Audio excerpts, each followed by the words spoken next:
boa tarde, boa noite, independente da hora que estiver vendo esse vídeo. O meu nome é André Pompeu, eu sou doutor em História pelo programa de pós-graduação em História Social da Amazônia. E até para começar esse mini curso, essa conversa, é interessante que eu me apresente primeiro. Eu sou graduado com licenciatura e bacharelado em História pela Universidade Federal do Pará, e após essa graduação começou o meu percurso junto ao programa de pós-graduação em História Social da Amazônia, que está comemorando agora os seus 10 anos do curso de doutorado. Eu fiz tanto o mestrado quanto o curso de doutorado, já concluí ambos, pelo programa de pós-graduação em História Social da Amazônia, e que, sem a menor sombra de dúvida, foi fundamental para a formação enquanto historiador, enquanto professor de História, e principalmente para demonstrar e trazer hoje aqui um pouco da pesquisa que eu venho desenvolvendo ao longo desses anos, já que eu acredito que durante toda a minha trajetória dentro do programa de pós-graduação em História Social da Amazônia, existe uma ligação entre os temas aos quais eu desenvolvi. Para isso, é interessante a gente pensar, em primeiro lugar, o título da fala que eu trago hoje, que se chama Economia do Sertão Amazônico, séculos 17 e 18, porque ao longo dessa minha trajetória eu estive envolvido principalmente em estudar o sertão e o sertão amazônico. Isso até mesmo antes de ingressar no programa de pós-graduação em História Social da Amazônia. Já quando eu terminava o curso de graduação em História na UFPA, eu optei por trabalhar com as diferentes visões as quais os missionários no Peru, não necessariamente na Amazônia portuguesa, mas na Amazônia espanhola, as diferentes visões que esse sertão ensejava sobre esses missionários, com relação à paisagem, em relação à vivência deles nesse ambiente panamazônico que se estende desde o mundo espanhol e do mundo português, um ambiente amplo e diverso, o que mostrou ser muito interessante para se discutir, já que pouco se fala desse além do mundo português. Depois disso, ainda pensando no sertão, mas agora deixando a paisagem, eu decidi, no curso de mestrado dentro do PPIST, estudar a fronteira que se formava nesse sertão. Novamente, uma fronteira entre um mundo colocado pelo vice-reino do Peru, mais precisamente ali na governação de Maynas, na Real Audiência de Quito, que faz essa fronteira com o mundo amazônico, e o estado do Grão-Pará, mais precisamente ainda na segunda metade do século XVII, o estado do Maranhão, onde a capitania do Grão-Pará está se conectando nessa fronteira com esse mundo hispânico, fazendo uma análise de como eram essas interações nesse sertão,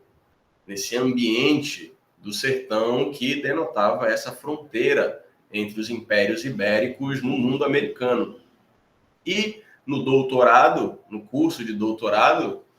o que faz total relação com esses 10 anos do doutorado no PPIST, eu envolvi principalmente na economia do sertão amazônico, ao qual hoje eu pretendo falar um pouco para vocês. Essa economia que ela é muito múltipla, ela tem diversas características e ela é bem complexa. Eu espero poder hoje falar um pouco dessas características para vocês, para a gente começar a conhecer melhor essa economia. Ao longo do século XX, pensando em questões historiográficas principalmente, a história econômica teve uma preponderância ao longo de boa parte desse século XX. Tanto que existem cursos de pós-graduação em História Econômica, revistas, publicações, mas em determinado momento, principalmente, ou talvez quando a pós-graduação começou a se expandir pelo Brasil, teve uma retração dos estudos voltados em História Econômica, talvez por associarem as primeiras matrizes historiográficas brasileiras do início do século XX, ou por outros motivos que não cabe a discussão nesse momento sobre História Econômica. Mas que, devido a isso, ao longo de boa parte da historiografia amazônica, ou de uma historiografia amazônica renovada, que a gente encontra dos anos 2000 até aqui, nesses últimos 20 anos, a gente vê que a economia não foi devidamente estudada pelos historiadores, as quais trataram em relação à Amazônia. Geralmente se fala muito do social, do cultural, principalmente do social, e se acaba deixando alheio a esse movimento a história econômica da Amazônia. Mas a gente não pode pensar simplesmente numa economia deslocada desses outros eixos explicativos. Na verdade, a economia precisa ser entendida em consonância com as outras características, até porque a história ela deve estar associada com o movimento das pessoas, das sociedades. Então, não podemos nos deixar levar simplesmente pelo estudo da economia sem entender também a participação desses sujeitos. Afinal de contas, no fundo, a historiografia precisa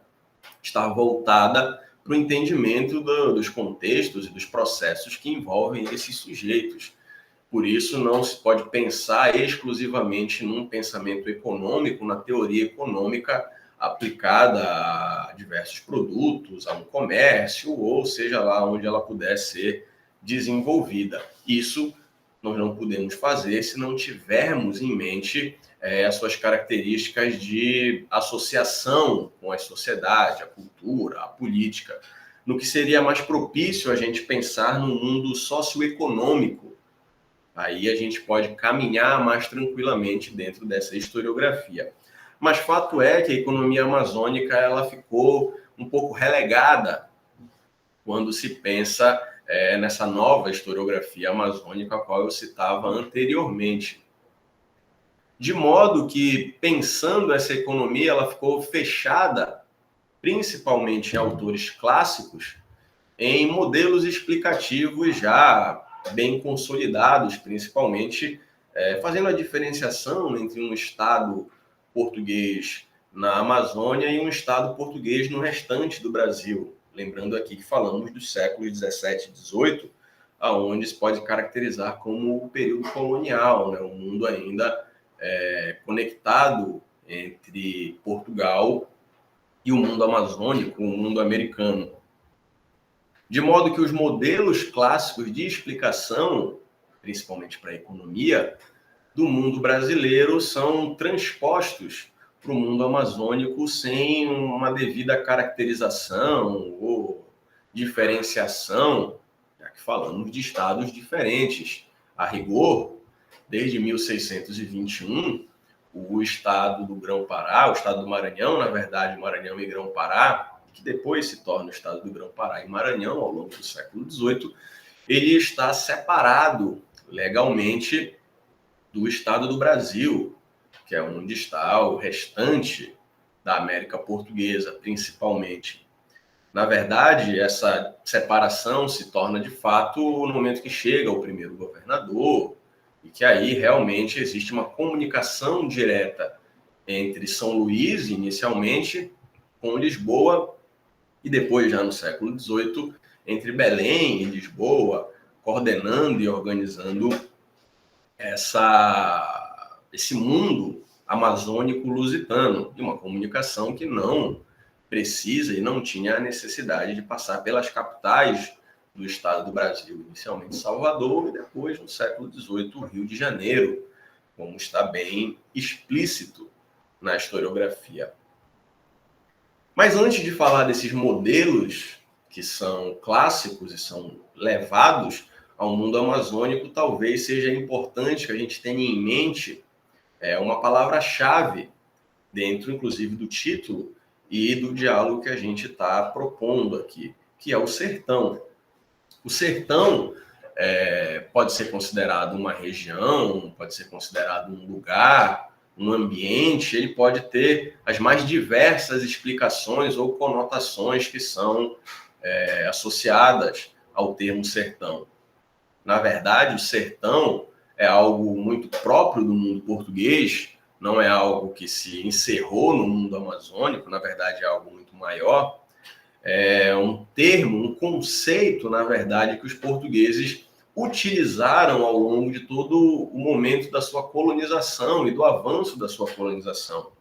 De modo que, se a gente pegar, por exemplo, autores como Charles Boxer, que é talvez um dos mais conhecidos e clássicos autores sobre o Império Português, claro que existem outros e que também se remetem a essa situação, mas talvez o Boxer seja o clássico, a gente vai conseguir encontrar o sertão, de sertão, ou simplesmente o termo sertão, sendo utilizado para as mais diferentes possessões portuguesas no mundo. A gente está falando aqui, como diria o Sérgio Gruzinski, de um mundo de uma primeira mundialização, onde as diferentes partes do mundo estão conectadas. De modo que, se pegarmos os estados, na verdade, as possessões portuguesas na África, nós vamos encontrar momentos que se remetem ao sertão, na Angola, na Costa do Ouro, na Costa dos Escravos, na Costa do Marfim. Nós vamos encontrar a ideia de sertão quando pensamos no estado português da Ásia, que é centrado em Goa, na Índia, e está dividido por diversas partes, não só da Índia, como de outras ilhas no Pacífico que vão sendo perdidas ou conquistadas ao longo das situações que se desenvolvem no Oceano Pacífico. Mas é muito próprio que se encontre o termo sertão e a ideia de sertão nessas possessões adiante dentro do estado da Índia, onde estão os hindus, onde é possível encontrar muçulmanos e outras figuras. E, igualmente, no estado do Brasil, é possível encontrar a ideia de sertão sendo utilizado. Os paulistas, por exemplo, que são conhecidos como apresadores de índios nesse momento e no momento anterior, também acabam caracterizando as suas viagens fluviais que são feitas do Tietê em diante em várias regiões denominadas como sertão. E aqui, para a gente, que talvez seja o mais importante, é muito comum encontrar na documentação portuguesa referente ao mundo colonial amazônico o termo sertão, indicando as mais diversas localizações. Inclusive, o termo sertão ele é muito recorrente na documentação que diz respeito ao mundo colonial amazônico. Segundo um outro famoso historiador que se dedicou ao Império Português, chamado John Russell Wood, uma definição possível a respeito do sertão diz respeito a um lugar sempre à frente no programa de colonização português. Um ambiente que está sempre fora da esfera de influência, ou pelo menos no limiar da esfera de influência desse mundo português. Um ambiente, um território em que o poder colonial, que é centrado geralmente em regiões mais urbanizadas, aqui no nosso caso a gente pode citar Belém e São Luís, mesmo que existam outras regiões urbanizadas, como Cametá, Vila de Souza, etc. Mas seriam ambientes que estariam para além desses lugares e aonde o controle português não necessariamente consegue alcançar, não consegue estar presente. Isso fica muito claro na ideia do Russell Wood, então, que esse sertão é um não lugar, um lugar onde a colonização ainda não chegou, um lugar onde não é possível se ter o poder desse mundo português bem delimitado.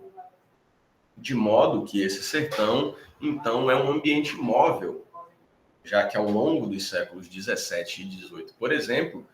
a linha demarcatória, que é uma linha invisível e imaginária da colonização lusitana, principalmente ao se movimentar na calha do rio Amazonas, em sentido leste-oeste, principalmente entrando no interior do rio, vai movimentar esse sertão para as paragens mais distantes. Mas aqui a gente precisa ter o cuidado para pensar, utilizando algumas situações teórico-metodológicas, por exemplo, que o controle exercido por esses lusitanos no mundo amazônico, ele se faz muito mais um controle baseado nos caminhos, que são caminhos fluviais. A Amazônia é um lugar entrecortado por rios, com uma bacia hidrográfica gigantesca, e esses portugueses tentaram ou intentaram controlar os principais rios e os principais afluentes desses caminhos. Por isso a gente vai ter, ao longo do século XVII, principalmente do século XVIII, a construção de várias fortalezas ao longo da calha desse rio Amazonas, que se inicia saindo de Belém, e a gente pode ter, talvez, um dos principais pontos, a fortaleza de Gurupá, E a partir daí a gente tem outras, como Pauxis, Tapajós, na Barra do Rio Negro, onde hoje, na verdade, onde se aproxima hoje da cidade moderna de Manaus, e chegando até Tabatinga, entrando por São Gabriel da Cachoeira, o Príncipe da Beira. Enfim, existe uma série de pontos que servem justamente para controlar esses caminhos. A gente pode imaginar, então, como diria o professor Karl Arens, baseado muito em Daniel Normand, geógrafo francês, que nós temos, então, fronteiras, corredores dentro desse mundo amazônico e que essas fronteiras têm pontos nevrálgicos onde a presença portuguesa é sentida em maior ou em menor escala, justamente para controlar a movimentação que acontece nesse sertão. O sertão também, para esse mundo português, uma outra definição que a gente pode atrelar a esse sertão, é que ele é um ambiente onde muito da economia amazônica, que é talvez o nosso tema principal aqui hoje, se desenvolve. Quando a gente olha para o sertão amazônico, a gente vai conseguir identificar, ver, visualizar, seja qual for a expressão mais apropriada ou utilizada, a gente encontra diferentes formas ou diferentes tipos de economias se desenvolvendo dentro desse sertão. Como assim? Na Ilha Grande de Joanes, que seria hoje a Ilha do Marajó, a gente vai ter um tipo de economia feito dentro dos seus sertões, a própria ilha enseja diferentes sertões dentro dela, onde a criação de gado ela é preponderante. Isso é uma característica desses sertões associados à Ilha de Joanes e também a outras regiões, como no Piauí, parte do Maranhão. Existe essa criação de gado que é muito mais acentuada, a utilização do couro, de outras partes do gado. Em outros lugares, como por exemplo no Rio Tocantins, a gente pode ter a presença no sertão desse rio de fábricas de anil. Existem fábricas de anil em sertões também, na capitania do Maranhão, não é um fenômeno exclusivo da capitania do Grão-Pará. Mas nesses lugares, em alguns deles, temos a existência de algumas fábricas de anil que conseguem também se articular com a economia mais geral do mundo atlântico. O anil é uma pigmentação que pode ser utilizada em roupas e que foi também, em alguma medida, explorada, exportada pelo mundo atlântico. Outras características ou outras possibilidades econômicas que esse sertão enseja estão associados à cana-de-açúcar. Existem engenhos de cana que, em grande medida, trabalharam seus molinetes principalmente para a fabricação de aguardente, até muito mais do que o açúcar. Não que o açúcar esteja excluído dessa lógica, mas a aguardente talvez tenha sido preponderante. Além disso, uma outra situação econômica muito própria do sertão é o aprisionamento de indígenas que são escravizados. Nós temos um tráfico transatlântico de indígenas muito acentuado, principalmente voltado para as regiões do sertão do Rio Negro e dos afluentes do Rio Negro, reduzindo esses indígenas ao processo de escravização. Inclusive, existem trabalhos de fôlego que tratam dessas questões, como, por exemplo, os trabalhos da Camila Loureiro Dias. Existem outros trabalhos também que tratam desse tráfico transamazônico que liga as mais diferentes partes da Amazônia. Num trabalho que talvez seja clássico, uma dissertação de mestrado clássica, que é o Muralhas do Sertão, da Nádia Farage, já se cita, e isso foi no final dos anos 80, início dos anos 90, se cita esse tráfico de escravos indígenas, principalmente entre os holandeses, presentes ali na região do Rio Branco, e também a conexão com o Rio Negro e a movimentação desse tráfico. O David Sweet, nos anos 70, também já indicava isso, então podemos ter como ponto bem pacificado que existe uma escravização transamazônica de indígenas que ocorre durante praticamente todo o período colonial, mesmo que em vários momentos a escravização dos indígenas tenha sido proibida pela coroa portuguesa e tenha sido abolida na segunda metade do século XVIII, mas os indígenas continuaram sofrendo muitas pressões desses aprisionadores de indígenas. E, por fim, um outro modelo econômico, ou pelo menos estilo econômico que pode ser encontrado, e que talvez seja o que mais me agrada, que eu tenha dedicado mais tempo às pesquisas, é relacionado às drogas do sertão. As drogas do sertão que são coletadas nesse ambiente, como o nome já diz, do sertão, e coletadas nos mais diferentes tipos de sertão, são retiradas das margens ou do interior de regiões que são banhadas pelos inúmeros rios amazônicos, chegando, na verdade, até novamente essa fronteira com o mundo espanhol, seja com o mundo do Peru, o mundo que seria hoje a Bolívia, enfim, tem várias conexões que são propícias dentro desse mundo. Então, para o mundo amazônico, a gente pode pensar que o sertão também é uma das maiores fontes de lucratividade econômica, já que muitas dessas atividades, pelo menos essas das quais citei agora, são desenvolvidas em larga escala no sertão. A escravização dos indígenas, por exemplo, e a coleta das drogas do sertão são exclusivamente feitas no sertão, necessariamente. São desenvolvidas outras no sertão, mas talvez essas sejam as principais. Além disso, em certa medida, a gente não consegue quantificar naturalmente o quanto, muito do que é consumido enquanto alimentação também vem desse sertão. Mesmo que no entorno dessas cidades, naquilo que a gente não pode entender ainda como sertão, de Belém, São Luís,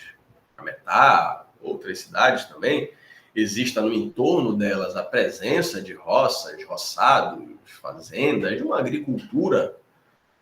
nos moldes de algo que nós podemos entender, guardadas todas as devidas proporções, com uma agricultura familiar, que alimenta em grande medida esses núcleos populacionais, muito do alimento também vem desse sertão, ou dos múltiplos sertões que existem dentro da Amazônia. A farinha de mandioca, por exemplo, que é talvez o alimento mais consumido nesse mundo colonial, associado com outros alimentos, mas principalmente a farinha é o carro-chefe dessa alimentação, a qual nós temos um importante trabalho do Roberto Borges da Cruz, tanto a sua dissertação quanto a sua tese de mestrado, também feitas aqui no PPIST, no FPA,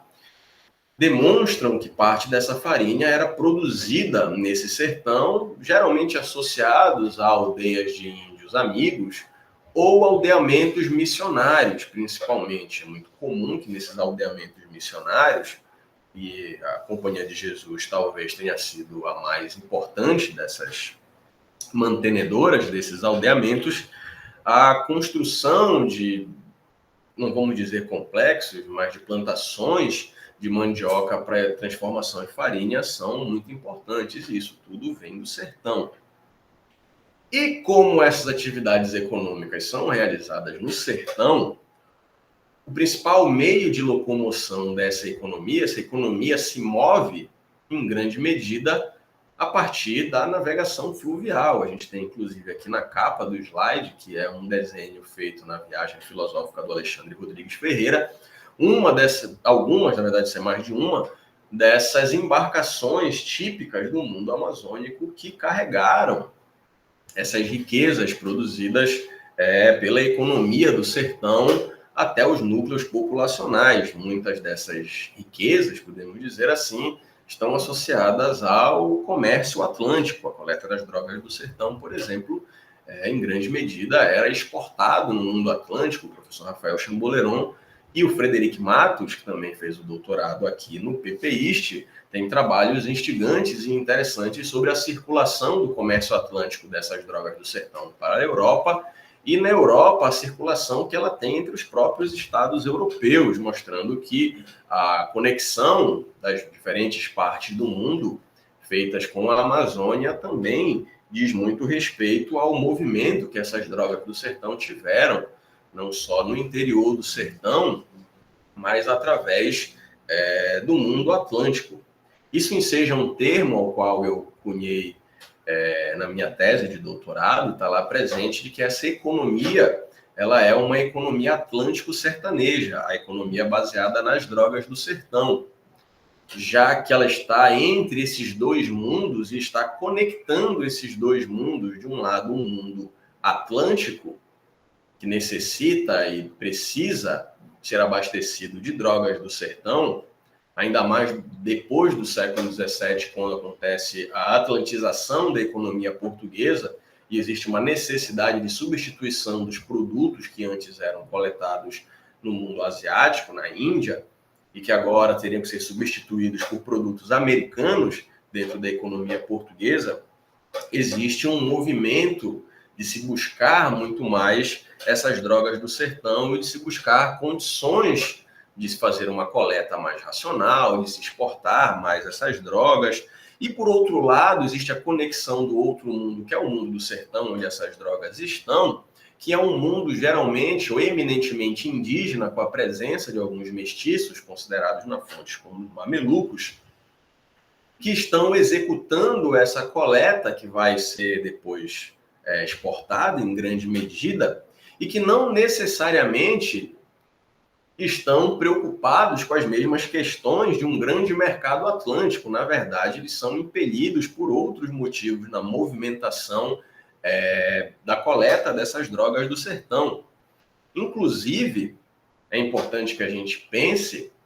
que não vai ser simplesmente a pressão externa que faz com que essas drogas sejam coletadas e mantenham a sua coleta ao longo desses 2 séculos, por exemplo. Ao longo do século XVII e de mais da metade do século XVIII, essas drogas do sertão foram utilizadas como moeda dentro do mundo colonial amazônico, onde nós temos, por exemplo, o trabalho do Alan Santos, que trata sobre o uso dessa moeda da terra nas trocas que são feitas no mundo amazônico colonial. De modo que existe uma necessidade sempre latente desses produtos para que seja mantido o comércio, mesmo nesses núcleos populacionais portugueses que existem na Amazônia. E isso não está dissociado do mundo atlântico também. Afinal, o que torna a dar valor, por exemplo, ao cacau, ao cravo, à salsa parrilha, é justamente a necessidade dessa exportação. Mas mesmo assim, essa circulação é interna sem necessariamente entrar no mundo atlântico. Então, existe um meio termo, que é um mundo atlântico sertanejo, que conecta essas drogas do sertão aos pontos mais distantes da sua coleta no sertão com o comércio atlântico. Mesmo que os produtos, os itens, dentro das trocas mercantis no mundo português amazônico tenham valores em réis, nas moedas correntes metálicas que eram utilizadas no mundo português, e isso vai estar marcado nas tabelas de preço, nas compras e vendas, na verdade não foram utilizadas moedas metálicas nessas transações, foram utilizadas drogas do sertão, ou então algo que aconteceu muito na capitania do Maranhão, na troca por tecidos, principalmente por algodão fiado, por rolos de algodão. E mesmo que algumas fontes indiquem preços metálicos de numerário para os produtos, no fim, na verdade, as trocas eram feitas com esses produtos naturais, fazendo a conexão entre esses diversos ambientes e diversos mundos. Além disso, como eu falava da alimentação das pessoas, que era também garantida em parte do sertão, alguns dos produtos mais coletados nesse sertão dizia respeito ao óleo de tartaruga e também a carne de tartaruga. Se utilizou muito a carne de tartaruga e de peixe-boi para alimentar a população dessas cidades, mas também o óleo, a gordura que vinha dos ovos de tartaruga servia para iluminar, para acender candeeiros, para se fazer sabão, para se fazer uma série de coisas com esse óleo, que dava uma outra utilização desses produtos que eram coletados desse sertão. Então, o sertão, a simbiose do sertão amazônico com o mundo do não sertão, talvez um mundo mais controlado e mais presente do mundo português, ele é muito claro e muito necessário. O desenvolvimento da colônia portuguesa na Amazônia, da Amazônia portuguesa nesse período colonial, está completamente associado à maneira como se lida com esse sertão e com os diferentes tipos de sertões. É preciso que se saiba, com um mundo gigantesco e fluvial como é o amazônico,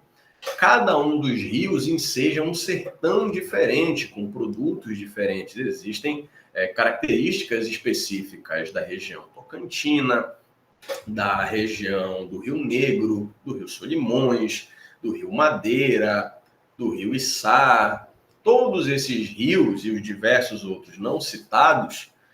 ensejam tipos de sertões diferentes, com produtos diferentes, e talvez o principal para o nosso entendimento é que eles ensejam figuras práticas desse sertão, sujeitos práticos desse sertão, que são diferentes, que têm conhecimentos diferentes das potencialidades econômicas desse mundo amazônico, criando uma classe de práticos desse sertão que são amplamente utilizados, ou pelo menos estão trabalhando para garantir que essas potencialidades econômicas, como as drogas do sertão, as tartarugas, os indígenas, estejam participando desse circuito. A gente precisa ter muito cuidado também quando a gente pensa nos indígenas dentro desse comércio, porque nós estamos pensando eles, nesse momento, dentro de uma lógica de tráfico de escravizados. Isso é preciso que fique bem claro, que eles estão sendo identificados aqui nesse momento dentro dessa lógica de um tráfico de escravizados, que são aprisionados e são enviados para os trabalhos forçados dentro de outras regiões. Dito isso, falar dessas características essenciais, a gente pode voltar para aqueles modelos explicativos aos quais eu já me referi anteriormente. E que eles causam série de problemas, necessariamente. A gente sabe, através dos modelos clássicos, que vêm de uma historiografia que é considerada clássica também dentro do Brasil, sobretudo centrado em diversas figuras, como o Caio Prado Júnior, o Celso Furtado, outros autores que beberam nessas fontes, autores que trabalharam com a economia da Companhia de Comércio do Grão-Pará e Maranhão, e que, por associação, acabaram lidando com a economia amazônica, como foi o caso do Manuel Nunes Dias, nos anos 70, do Antônio Carrera, nos anos 80, outros autores, até como Ciro Flammarion Cardoso, que também se dedicou à economia e à sociedade amazônica, talvez em menor medida o Ciro, a gente possa explicar isso com calma depois, mas muitos desses autores clássicos, eles delimitaram que a Amazônia tinha uma economia enfraquecida e dissociada do restante do Império Português.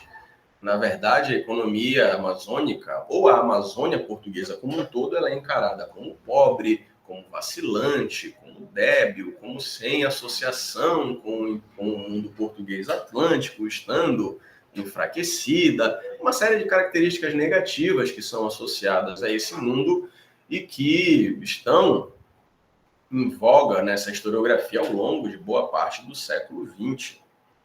Uma das chaves explicativas que podem ser utilizadas para entender essa visão negativa a respeito da economia amazônica é que o trabalho feito nas mais diversas formas da economia amazônica era ensejado no trabalho indígena. Muitos daqueles escravizados indígenas que fazem parte do circuito transamazônico de escravos, que fazem parte da economia do sertão, eles vão ser utilizados nos demais tipos de economia que se engendram na Amazônia. Enquanto isso, no estado do Brasil, que é o exemplo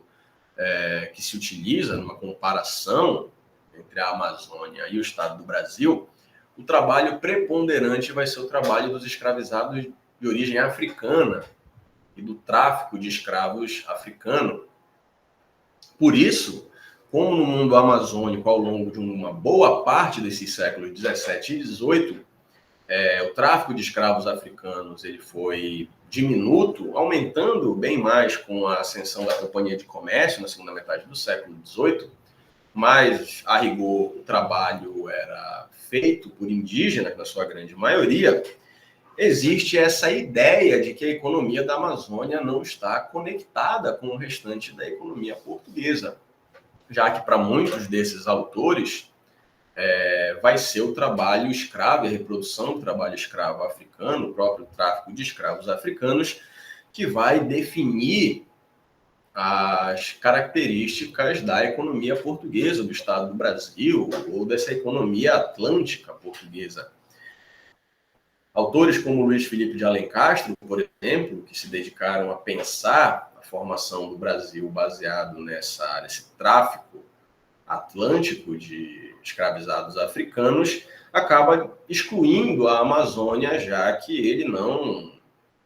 entra dentro do seu modelo explicativo essa dinâmica de trabalho indígena, quando, na verdade, existe um estilo de tráfico de escravos que é indígena e que acontece na Amazônia, que cria suas próprias características e que é algo rentável e rentoso para aqueles dos seus participantes. E existem vários exemplos de figuras que são conhecidos como cunhanemas ou até mesmo como grandes escravizadores de indígenas, como, por exemplo, o Portilho de Melo, e que são citados em trabalhos como, por exemplo, da Ângela Domingues, que é um clássico, quando os índios eram vassalos, e que enriqueceram muito pela sua capacidade de arregimentar índios e de escravizar índios e de conseguir revender esses indígenas para o mundo do trabalho. Além disso, uma outra questão que é importante pensar enquanto problema, e vejam bem, essa primeira característica de problema que eu trouxe anteriormente já aparece em conflito com essa ideia transatlântica, principalmente, da economia das drogas do sertão, que são, em larga medida, vendidas para o Atlântico. Mas entrando precisamente na ideia da economia das drogas do sertão, que estaria, segundo essa historiografia, fora da rota portuguesa, a gente tem um outro problema que precisa ser delimitado. Esse problema é que essa historiografia, mesmo dizendo e garantindo que a principal atividade econômica executada na Amazônia era das drogas do sertão, e isso a gente sabe pelos volumes que são exportados, ou seja, existe uma contradição, já que existem grandes volumes exportados. Claro que são menores, por exemplo, do que o açúcar exportado pelo Nordeste do estado do Brasil. Mas se existe um volume significativo de exportação, já é um sinal de que a conexão com esse mundo, dessa economia atlântica, existe. Mas um outro problema que existe nessa historiografia é que essa economia das drogas do sertão é controlada pela Companhia de Jesus ou pelas outras ordens religiosas, fazendo com que os particulares, os colonos, estejam excluídos dessa economia. Ou seja, existem dois problemas aí que são apontados. Primeiro, a preponderância das ordens religiosas, notadamente da Companhia de Jesus,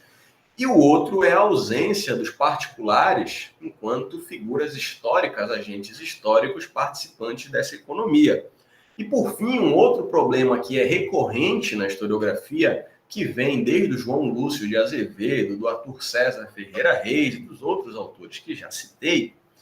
é que a economia amazônica só passa a existir de fato, aliada ao mundo português e ao mundo atlântico, a partir da ascensão do Dom José I e principalmente a partir do consulado do Sebastião José de Carvalho e Melo, o Marquês de Pombal, Conde de Oeiras, que teria feito uma revolução econômica no mundo português, a qual nós não vamos entrar em detalhes, porque isso é algo um pouco mais amplo e complexo,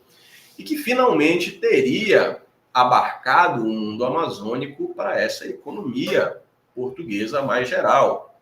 E isso se dá na criação de vilas e lugares, na criação da Companhia de Comércio do Grão-Pará e Maranhão, no envio do seu irmão Francisco Xavier Mendonça Furtado para ser o governador do Grão-Pará, e vai ser nesse momento que se muda a sede do estado de São Luís para Belém. fazendo com que o Marquês de Pombal seja a figura principal na construção dessa ideia de uma economia centrada nas drogas do sertão e conectada ao mundo português, finalmente, em meados do século XVIII. Na verdade, essa problemática, todas as problemáticas às quais nos referimos aqui, elas são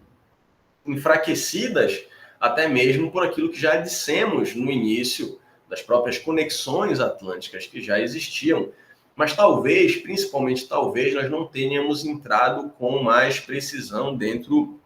do papel desses particulares dentro dessa economia. Como eu disse anteriormente, algumas das atividades, talvez aquelas que nós estamos nos centrando mais aqui,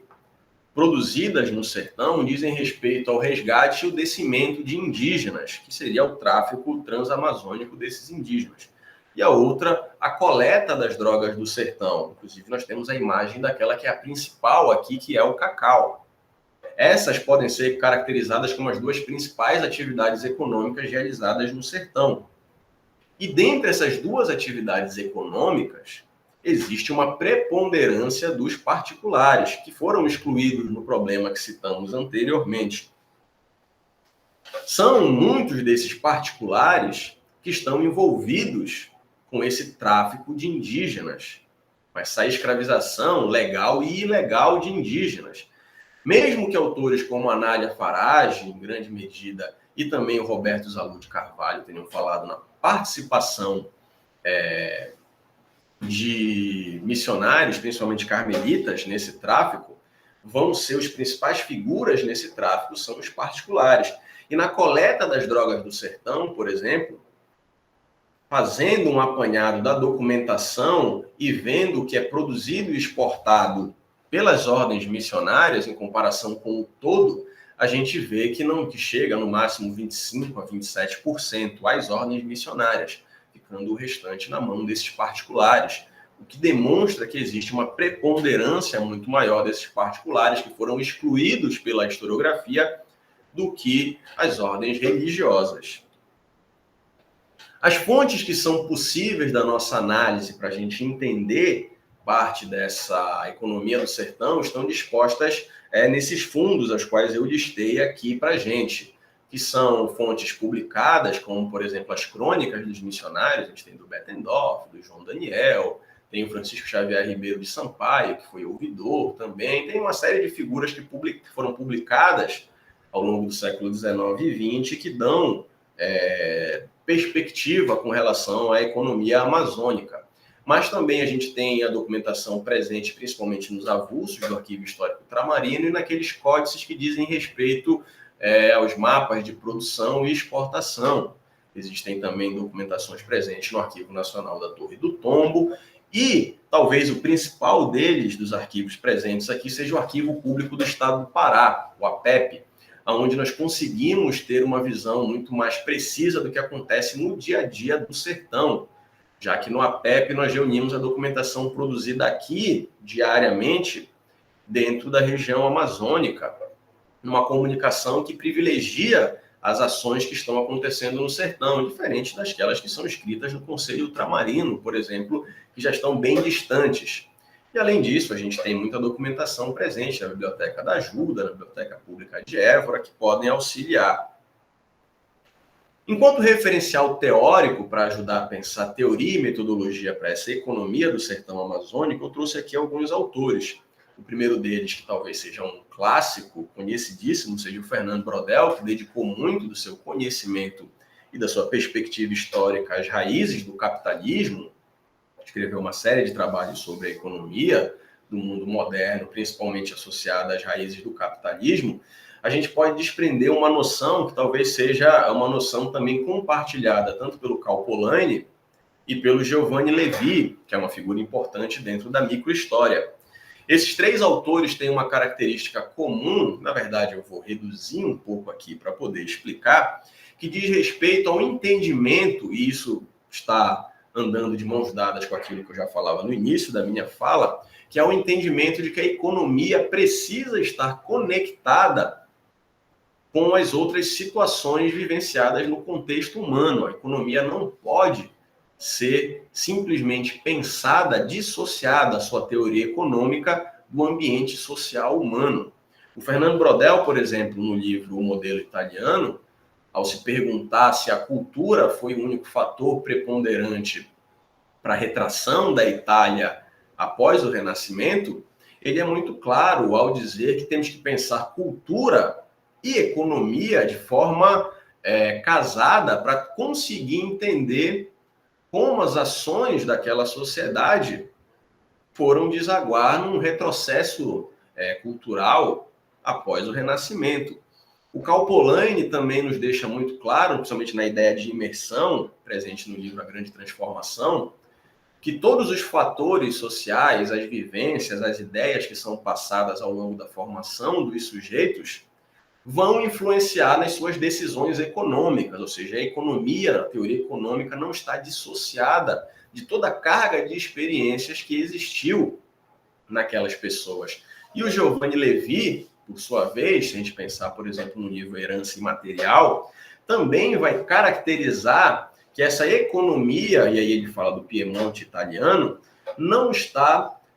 dissociada das escolhas sociais e culturais daqueles sujeitos, que, na verdade, para entender as transações comerciais que existem entre aqueles diferentes sujeitos, a gente precisa entender o contexto social e cultural aos quais eles estão inseridos, pois a própria questão das trocas mercantis entre eles estão subsidiadas por questões de parentesco, questões de amizade, de reciprocidade, enfim, uma série de questões que nos levam a pensar, juntando os três, que a economia, como eu disse anteriormente, não pode ser pensada dissociada. É a mesma coisa para o caso amazônico. A economia do sertão não pode estar dissociada do contexto em que essas pessoas estão vivendo na Amazônia. Um contexto aonde, aqui a gente pode entrar na ideia propagada pelo professor Rafael Chamboleron, inicialmente se tentou seguir um modelo econômico do Estado do Brasil, baseado na plantation e na cana-de-açúcar, mas que as experiências, principalmente por experiências que eram trazidas por pessoas vindas do Nordeste, que foram os primeiros colonizadores da região amazônica, principalmente de Pernambuco, mas que ao longo da experiência que eles acumularam e vivenciaram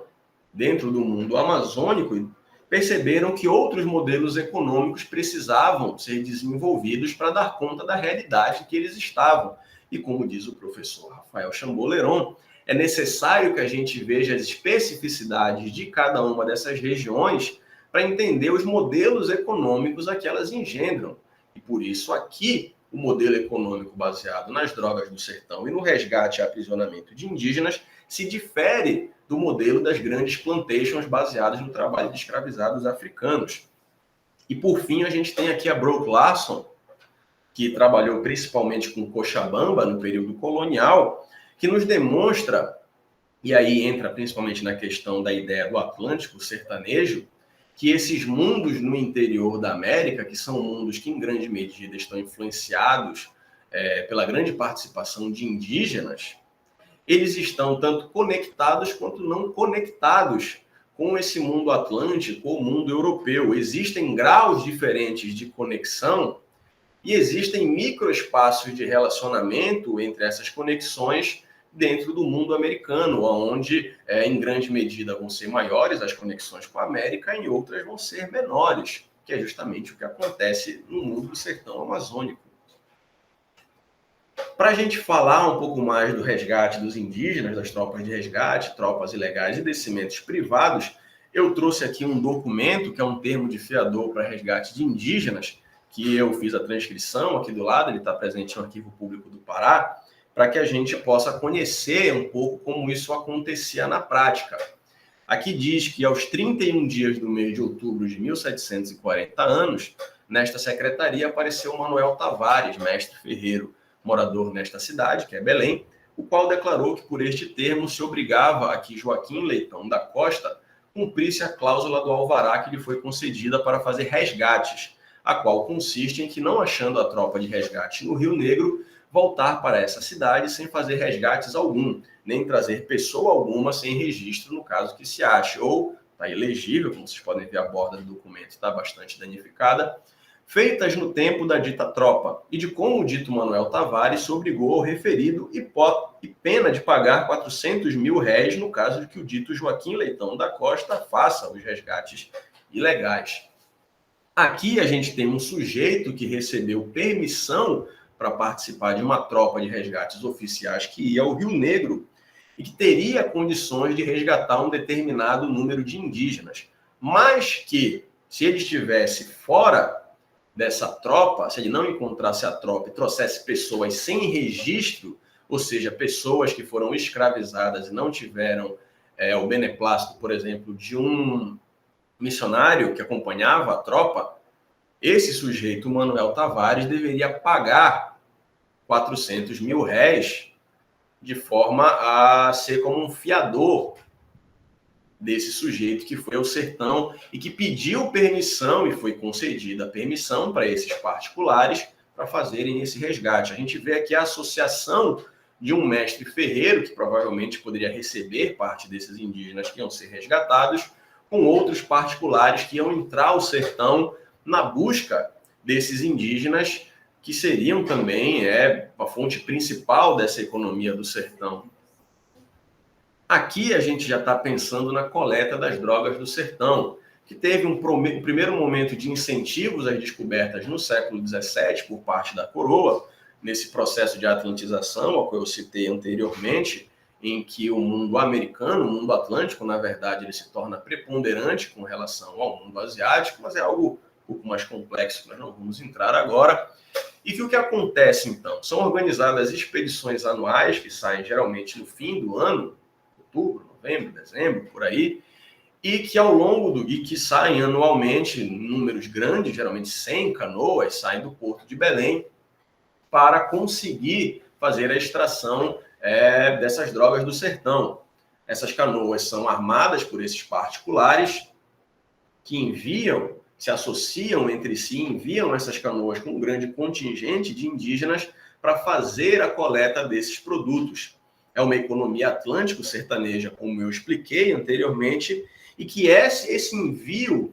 de expedições ao sertão talvez seja o momento em que a economia interna da Amazônia mais se movimenta, já que é necessário você comprar uma canoa que custava 400 a 500 mil réis, era preciso reunir 400 alqueires de farinha para alimentar essa viagem que podia durar 6, 8 meses, dependendo do lugar para onde se ia. Era preciso pagar o contingente de indígenas que era regimentado para trabalhar nessas canoas, que variava de 20, 25, 30. As fontes são um pouco... não entram em consenso sobre o número de indígenas que ia, e também o tamanho da canoa influenciava isso. E eles recebiam tecidos, sal, facões, chapéus para fazer esse tipo de trabalho, o que necessitava com que esses particulares conseguissem e trocassem esses produtos, e como eu disse antes, eram trocados por drogas do sertão. Então, nesse momento do ano em que essas expedições saíam, talvez fosse o momento em que mais se movimentava a economia amazônica. Aqui eu trouxe outro documento do Arquivo Público do Pará, do Códice 32, que são os termos das saídas dessas canoas ao sertão. Aqui no primeiro, que está numerado como 6,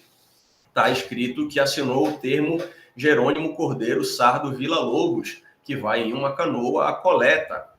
e se despachou em, acho que é 25 de outubro de 1738. Ou seja, em 25 de outubro de 1738, ele saiu para coletar essas drogas do sertão como cabo da sua própria canoa. Ele fez todo esse processo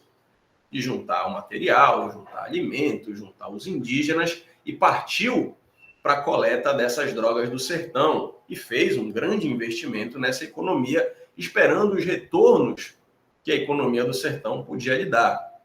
Embaixo tem a assinatura dele, onde a gente pode imaginar que ele não era uma pessoa iletrada, já que ele assinou o próprio nome.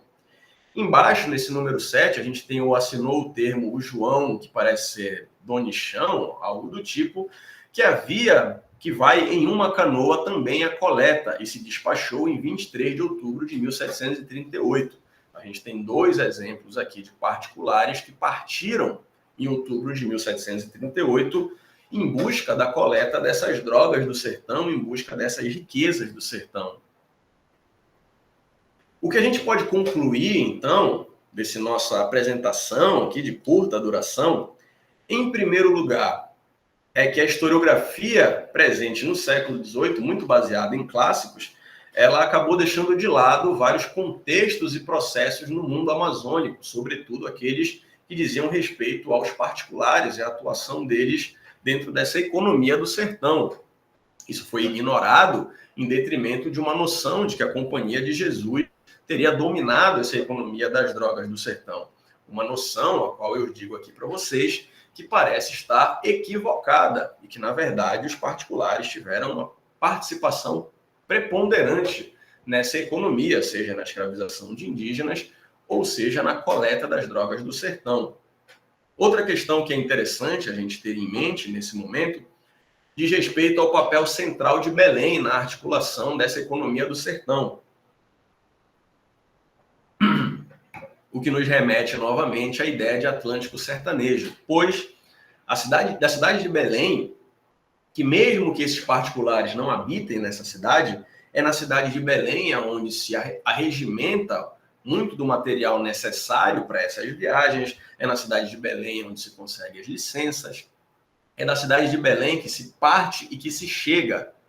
dessas expedições. Além de que é da cidade de Belém que esse material, esse produto, principalmente pensando na coleta das drogas do sertão, é reexportado para o mundo atlântico.